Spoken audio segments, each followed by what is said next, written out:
Welcome to the Slop Farm. Enjoy the video. Open Console, Firebase, Google. And sign in with your Google account to begin. Click Add Project and enter a clear project name. Decide whether to enable Google Analytics. Enabling it gives basic event reports.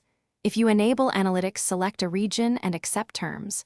After the project creates, record the project ID shown in the project settings.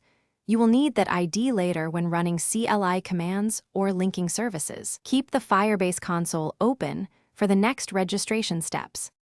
In the Firebase console, open Project Overview and click Add App, then choose Android.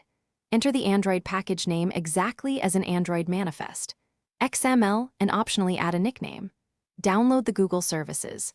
JSON file after registration and place it into Android/app in your Flutter project. Next, click Add App and choose iOS. Enter the iOS bundle ID exactly as an Xcode and download Google Service Info. Plist. Drag the plist into Xcode under Runner and ensure it is in the app target.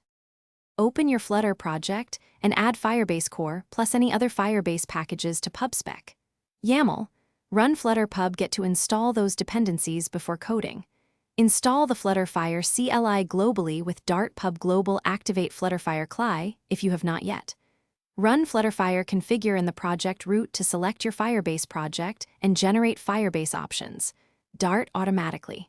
In main, Dart call widgets Flutter binding. Ensure initialized on the first line of main, then await Firebase.